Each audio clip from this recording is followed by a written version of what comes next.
So daripada banyak-banyak saham ni, diorang akan ambil 10 saham utama yang paling tinggi. Yang dividen yield yang tinggi. Yes. Okay, bunyi dia nampak simple je bang. Alah, itu je ke maksudnya?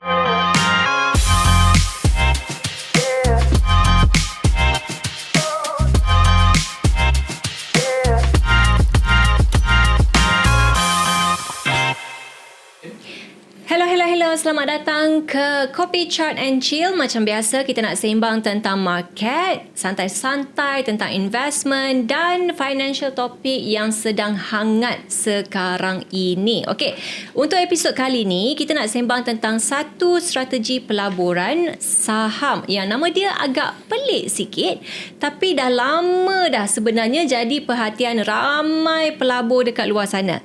Namanya adalah Dogs of the Dow. Mesti ada yang pelik kan? Apa dogs? Kenapa ada nama dogs dalam pelaburan ni? Okey, baik. Korang jangan tanya Kamalia sebab Kamalia tak boleh nak explain. So, Kamalia jemput instruktor kita, Mr. Syamsul ataupun Abang Acoy kita untuk bersama-sama dengan saya supaya dia boleh tolong terangkan apakah maksud Dogs of the Dow ini. Okey, Abang Acoy. Okey, terima kasih Cam. Yep. Topik Dogs of the Dow ni sebenarnya khusus kepada mereka yang minat dalam saham. Okey. Kenapa sebenarnya dipanggil Dogs of the Dow? Sebenarnya ia adalah satu strategi pelaburan di dalam saham yang mana sebenarnya ia melibatkan 10 saham yang mempunyai dividen yield yang tertinggi. So mana-mana mereka yang minat melabur dalam saham yang mempunyai yield yang tinggi, dia akan memilih stok-stok yang dinamakan Dogs of the Dow ini. Seperti contoh, kita ada Amazon, kita ada Meta, kita ada Google. Ini tergolong dalam golongan Dogs of the Dow yang pada asasnya dia berada di dalam Dow Jones Industrial punya cerita. Itu dia. Jadi daripada situlah diorang dapat nama tu. Daripada situlah cerita dia. Okey.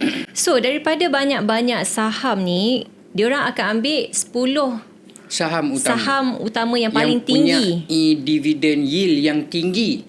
Yes. Okey, bunyi dia nampak simple je bang. Alah, itu je ke maksudnya? Tak, dia sebenarnya macam saya cakap tadi, ini lebih kepada mereka yang berminat melabur di dalam saham.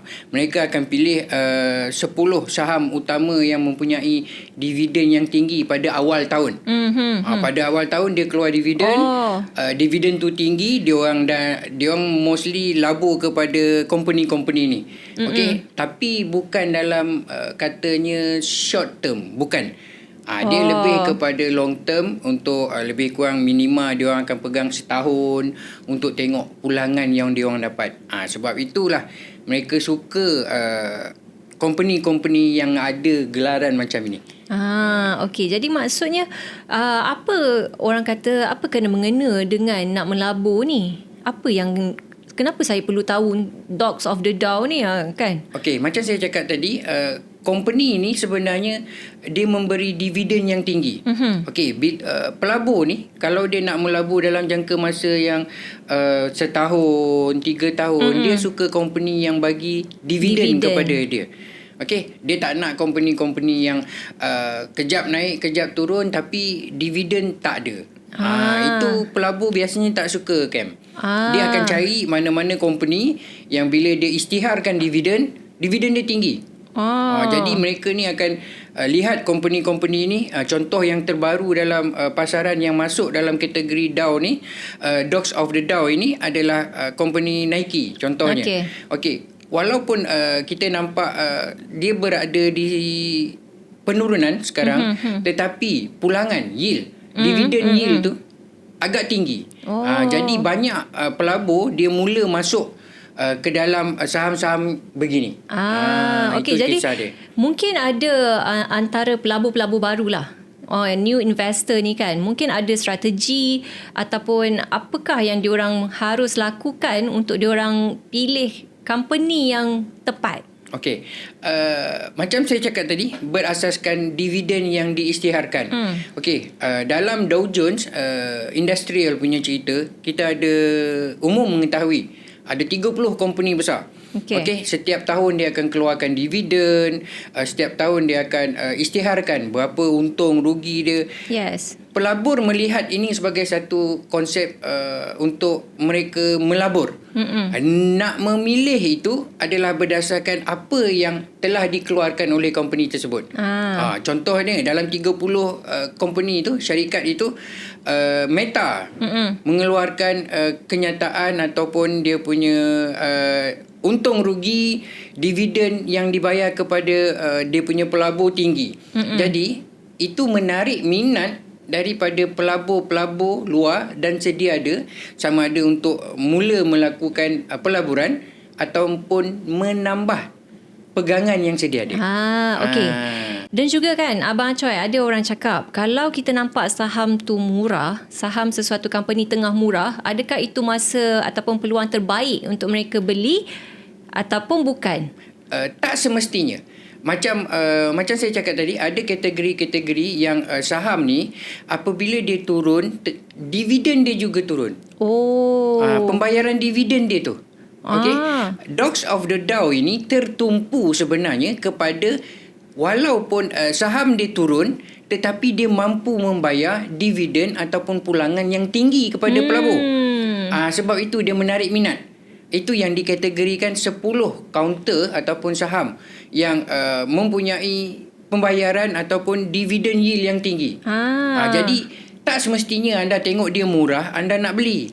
Anda kena tengok sekali berapa yield ataupun hasil pulangan yang company tersebut berikan semula kepada para pelabur. Okey, jadi maksudnya kalau saya lah, contohnya saya nak belajar ataupun baru nak masuk market stocks ni kan. So saya kena tengok dia punya dividend yield juga. Dividend yield juga. Bukan setakat saham murah ni boleh beli. Betul. Sebab itu mostly nak masuk dalam bidang saham ini ataupun anda nak mula melabur dalam bidang saham ini, banyak perkara-perkara lain yang anda kena research ataupun tengok juga.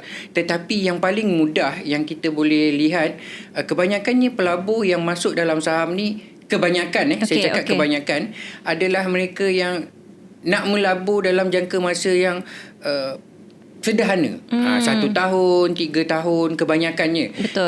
Bukan secara daily, intra berbanding dengan forex punya cerita.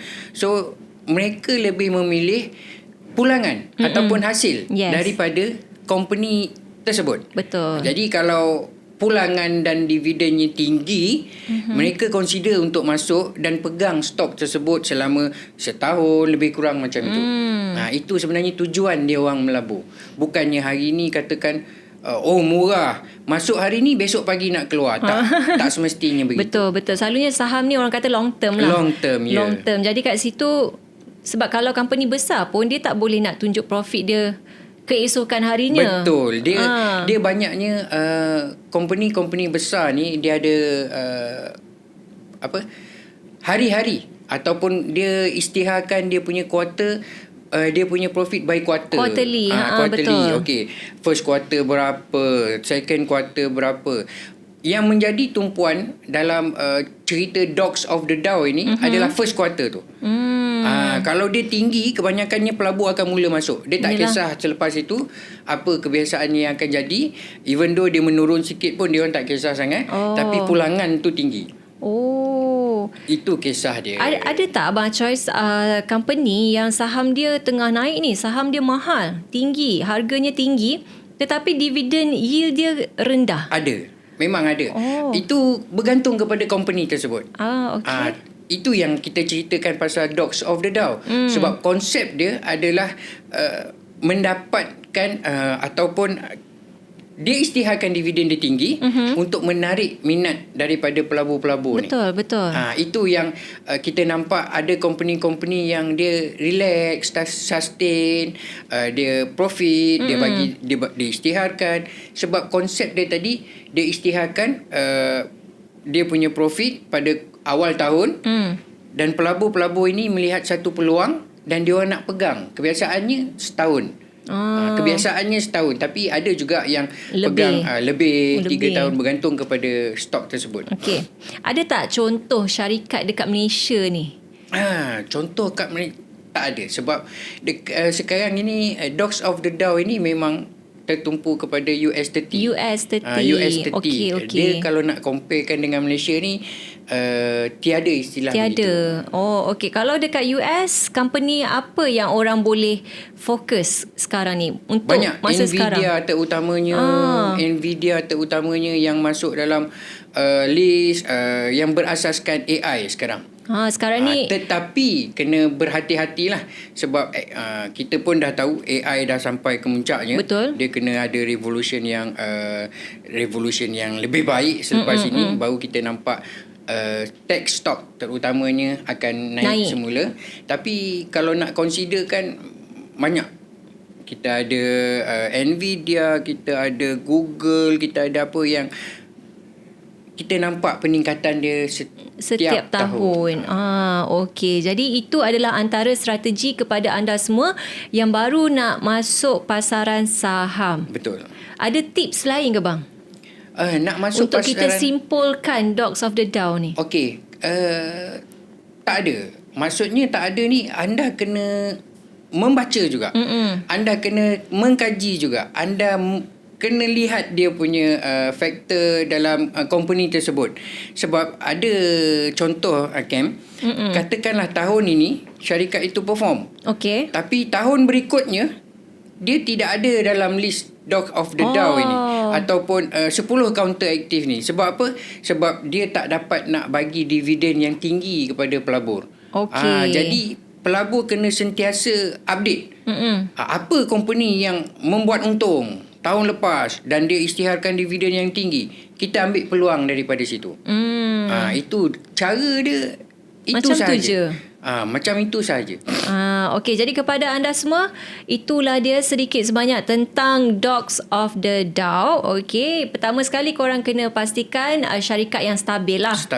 Syarikat yang stabil dah establish, dan tak semestinya saham yang murah tu akan memberi pulangan yang tinggi. Yes. Dan juga tak semestinya saham yang mahal memberi pulangan yang tinggi. Yang murah ni kadang-kadang lebih tinggi pulangannya. Jadi itu yang penting untuk anda yang nak belajar tentang pasaran saham. Okey, Abang Acoy, sampai di sini sahaja untuk topik kita kali ini, Dogs of the Dow. Kita akan jumpa lagi di episod-episod yang lain dengan topik-topik yang menarik. Bye-bye.